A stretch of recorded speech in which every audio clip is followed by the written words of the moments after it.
Hello, Namaste. Welcome to my channel AP Political Fever. Let's start the video for today.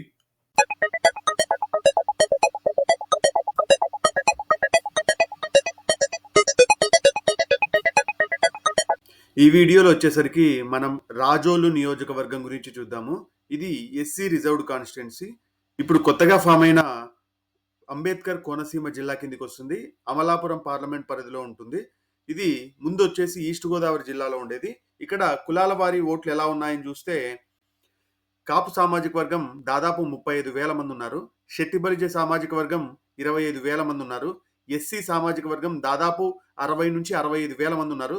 క్షత్రియ సామాజిక వర్గం కూడా దాదాపు 12 నుంచి 15,000 మంది ఈ నియోజకవర్గంలో ఉన్నారు. అదర్ బీసీలందరూ కలిపి దాదాపు 40,000 మంది ఈ నియోజకవర్గంలో ఉన్నారు. మొత్తంగా చూసుకుంటే ఈ నియోజకవర్గంలో పాపులేషన్ వచ్చేసి 2 లక్షలు. సో నియోజకవర్గంలో క్రియాశీలకంగా ఎస్సీ సామాజిక వర్గం ఎక్కువగా ఉండడం ప్లస్ ఎస్సీ రిజర్వ్డ్ కాన్స్టిట్యున్సీ కూడా కావడము ఈ నియోజకవర్గం ప్రత్యేకత అని చెప్పొచ్చు. ప్లస్ కాపు సామాజిక వర్గం, షెట్టిబాల్జీ సామాజిక వర్గం కూడా అత్యధికంగా ఈ నియోజకవర్గంలో ఉంటారు.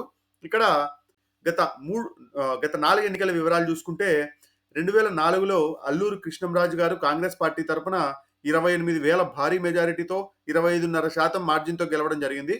2009 వచ్చేపాటికి 2008లో జరిగిన నియోజకవర్గ పునర్విభజన అనంతరం ఇది ఎస్సీ రిజర్వ్డ్ కాన్స్టిట్యున్సీగా మారింది. అప్పుడు ఫస్ట్ రాపాక వరప్రసాదరావు గారు కాంగ్రెస్ పార్టీ తరపున పోటీ చేసి త్రిముఖ పోరులో దాదాపు 5,700 ఓట్ల 4.5% మార్జిన్తో గెలవడం జరిగింది. 2014లో గొల్లపల్లి సూర్యారావు గారు టీడీపీ పార్టీ తరపున పోటీ చేసి స్వల్ప మెజారిటీ అప్పుడు 318 ఓట్లు మాత్రమే రావడం జరిగింది. 0.2% మార్జిన్తో గెలవడం జరిగింది. 2019లో చూసుకుంటే రాపాక వరప్రసాదరావు గారు తిరిగి జనసేన పార్టీ తరపున పోటీ చేసి స్వల్ప మెజారిటీ 814 ఓట్ల మెజారిటీతో సమీప వైఎస్ఆర్సీపీ అభ్యర్థి పైన 0.56% మార్జిన్తో గెలవడం జరిగింది. సో ఇక్కడ చూసుకుంటే గత 20 సంవత్సరాలలో ఒకసారి జనసేన, ఒకసారి టీడీపీ, 2 సార్లు కాంగ్రెస్ అభ్యర్థులు గెలుపొందారు. ఇంకా వైఎస్ఆర్సీపీ ఈ నియోజకవర్గంలో బోని కొట్టలేదని చెప్పొచ్చు. ఇక్కడ ఇంకో విషయం చూసుకుంటే ఇది 2009లో ఎస్సీ రిజర్వ్డ్ కాన్స్టిట్యున్సీ అయిన తర్వాత కొంచెం జనసేన పట్టు ఈ నియోజకవర్గంలో గట్టిగా ఉంటుందని చెప్పొచ్చు. జనసేన వాళ్ళ ఓట్లు క్రియాశీలకంగా దీన్ని గెలుపోవడంలో శాసిస్తూ ఉంటాయి. ఇప్పుడు పొత్తులో భాగంగా కూడా ఈ సీటు జనసేనకి రావడం వాళ్ళు ఇక్కడ నుంచి పోటీ చేస్తూ ఉండడం వాళ్ళకి లాభించే అంశం అవుతుందని నేను అనుకుంటా ఉన్నాను. ఇక్కడ ఎన్డీఏ పొత్తు ప్రభావం ఎలా ఉంటుంది అని చూస్తే గత ఎన్నికలలో ముగ్గురికి వైఎస్ఆర్సీపీకి 49,000, టీడీపీకి 45,000, జనసేనకి 50,000. సో ముగ్గురికి సరిసమానంగా అటు ఇటుగా 5-6,000. ఇంకా 2009 ఎలక్షన్ చూసుకున్నా కూడా అప్పుడు టీడీపీ పార్టీ అభ్యర్థి 3వ స్థానంలో ఉన్నారు. సో ఇక్కడ ఫస్ట్ వైఎస్ఆర్సీపీ కానీ జనసేన కానీ దాని తర్వాతనే టీడీపీ 3వ ప్లేస్లో ఉండొచ్చు. ఇంకా బీజేపీ చూసుకుంటే మాత్రమే. సో గత ఎన్నికల్లో వివరాలు చూసుకుంటే వైఎస్ఆర్సీపీకి 49,239 ఓట్లు రావడం జరిగింది. టీడీపీకి దాదాపు 45,500 ఓట్లు రావడం జరిగింది. జనసేనకి 50,000 ఓట్లు, బీజేపీకి 1000 ఓట్లు. సో మొత్తంగా ముగ్గురికి చూసుకుంటే దాదాపు 96,650 ఓట్లు ఎన్డీఏ కూటమికి రావడం జరిగింది. డిఫరెన్స్ చూస్తే గత ఎన్నికల్ని బట్టి 47,400 ఓట్లు అదనంగా ఎన్డీఏకి వచ్చాయి అని చెప్పొచ్చు. ఈసారి కూడా అలాగనే ఉంటుందా లేదో చూడాలి. ప్రస్తుతం ఈయన అల్లూరి కృష్ణంరాజు గారు. ఈయన 2004 నుంచి 9 వరకు కాంగ్రెస్ పార్టీ అభ్యర్థిత్వంపై ఎమ్మెల్యేగా ప్రాతినిధ్యం వహించారు. ఈ అల్లూరి ఫ్యామిలీకి నియోజకవర్గంలో గట్టిగా పట్టుందని చెప్పొచ్చు. చాలా సార్లు వీళ్ళ ఫ్యామిలీకి చెందిన వాళ్ళే ఎమ్మెల్యేలుగా ప్రాతినిధ్యం వస్తా ఉన్నారు. టీడీపీ నుంచి ఇట్లా వైఎస్ఆర్సీపీ నుంచి 2 చోట్ల నుంచి. ఈయన రీసెంట్ గానే మరణించడం జరిగింది. కానీ వీళ్ళ కుమారులు గాని వీళ్ళ కుటుంబంలో వాళ్ళందరూ ప్రస్తుతానికి వైఎస్ఆర్సీపీ తరపున ఉన్నారు. సో వాళ్ళు ఈ నియోజకవర్గంలో ఎన్ని ఓట్లు తేగలుగుతారనేది ఇంపార్టెంట్. ఎందుకంటే వీళ్ళు 2019 తర్వాతనే వైఎస్ఆర్సీపీ పార్టీలో చేరడం జరిగింది. ముఖ్యంగా 2019లో ఈ సీట్ ఓడిపోవడం వల్ల వైఎస్ఆర్సీపీ గట్టి పట్టే ఈ నియోజకవర్గంలో బిగించిందని చెప్పొచ్చు. ఈయన గొల్లపల్లి సూర్యారావు. ఈయన 2014 నుంచి 19 వరకు టీడీపీ పార్టీ తరపున ఎమ్మెల్యేగా ప్రాతినిధ్యం వహించాడు. 2019లో పోటీ చేసి 3వ స్థానంలో రావడం జరిగింది. ఇప్పుడు 2024లో టీడీపీ వాళ్ళు ఈయనకి టికెట్ ఇవ్వట్లేదని చెప్పి దాదాపు ఒక 6 నెలల క్రితమో ఇట్లా సంవత్సరం క్రితమో వైఎస్ఆర్సీపీ పార్టీలోకి చేరి వైఎస్ఆర్సీపీ పార్టీ తరపున ఇప్పుడు ఎమ్మెల్యే క్యాండిడేట్‌గా ప్రకటించబడ్డాడు. ఈయన చంద్రబాబు నాయుడు గారి గవర్నమెంట్‌లో మినిస్టర్‌గా కూడా పనిచేసారు. ముఖ్యంగా ఎస్సీ రిజర్వ్డ్ కాన్స్టిట్యున్సీ కావడం వల్ల ఈయనకి మినిస్ట్రీ రావడం జరిగిందని అనుకోవచ్చు. నెక్స్ట్ ఈయన రాపాక వరప్రసాదరావు. ఈయన 2009 నుంచి 14 వరకు కాంగ్రెస్ పార్టీ తరపున, 2019 నుంచి ఇప్పుడు సిట్టింగ్ జనసేన పార్టీ తరపున ఎమ్మెల్యేగా ప్రాతినిధ్యం వహిస్తా ఉన్నారు. ఇప్పుడు ఈయనని అమలాపురం పార్లమెంట్ పరిధికి ఎంపీ క్యాండిడేట్‌గా వైఎస్ఆర్సీపీ పంపించడం జరిగింది. ఆయన ప్లేస్‌లో గొల్లపల్లి సూర్యారావు గారిని తెచ్చి పోటీ చేపిస్తా ఉన్నారు.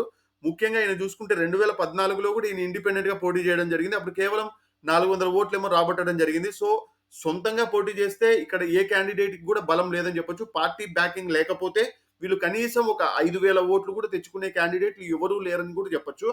ఇక్కడ ఇంకా ఈ నియోజకవర్గంలో రాజోల్లో గొల్లపల్లి సూర్యారావు గారు టీడీపీ పార్టీ వైఎస్ఆర్‌సీపీ పార్టీ తరపున పోటీ చేస్తా ఉన్నారు.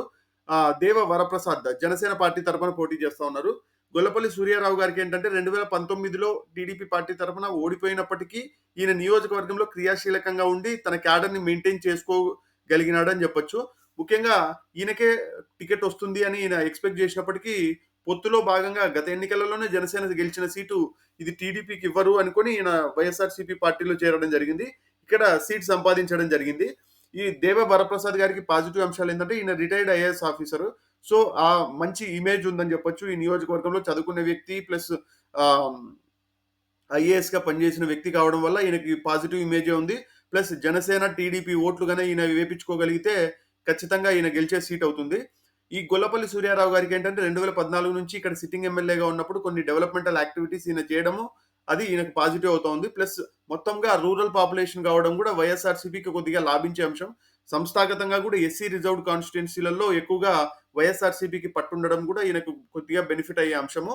ఇంకా దేవ వరప్రసాద్ గారికి స్ట్రెయిట్ అవే ఈయన ఎంతవరకు ఈ క్యాండిడేట్‌ని ఢీకొట్టగలుగుతారు? ఎందుకంటే ఇప్పుడున్న మనీ పాలిటిక్స్‌లో కొద్దిగా క్లీన్ ఇమేజ్ ఉండి ఐఏఎస్ ఆఫీసర్ హోదా నుంచి జనసేన పార్టీలో చేరి టికెట్ సంపాదించి ఈయన ఎంతవరకు ఢీకొట్టగలుగుతారు? డబ్బుల్లో గాని, లేకుంటే తిరగడంలో గాని అనేది ఇప్పుడు క్వెషన్ మార్క్‌గా ఉంది. ఒకవేళ ఆయన జనసేన పార్టీ తరపున టీడీపీ వాళ్ళని ప్లస్ ఇక్కడ డబ్బులు ఖర్చు పెట్టడంలో గూడా ముందు వరుసలోనే ఉంటే, ఈ నియోజకవర్గం జనసేన గెలిచే సీట్ అవుతుంది. లేకుంటే వైఎస్ఆర్‌సీపీ గెలిచినా ఆశ్చర్యపోవాల్సిన అవసరం లేదు. బట్ ఇప్పుడున్న సినారియోని బట్టి, ఇప్పుడున్న అందుతున్న సమాచారాన్ని బట్టి జనసేన పార్టీ ఈ నియోజకవర్గాన్ని గెలిచే సీట్ అవుతుందని నేను ప్రిడిక్ట్ చేస్తా ఉన్నాను. ముఖ్య కారణం టీడీపీ, జనసేన పొత్తు. ఆ పొత్తు ప్రభావం ఖచ్చితంగా ఈ నియోజకవర్గంలో కనిపించే అవకాశాలే ఉంటాయి.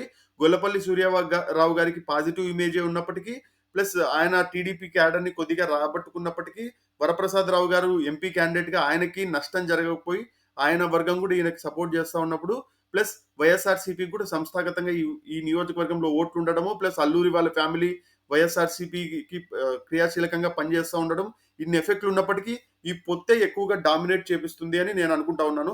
సో, నా అంచనా ప్రకారం ఈ నియోజకవర్గంలో జనసేన గెలవచ్చు అని నేను అనుకుంటా ఉన్నాను. ఒకవేళ మీరు గాని ఈ ప్రిడిక్షన్‌తో ఏకీభవించకపోతే కామెంట్ రూపంలో తెలియజేయండి.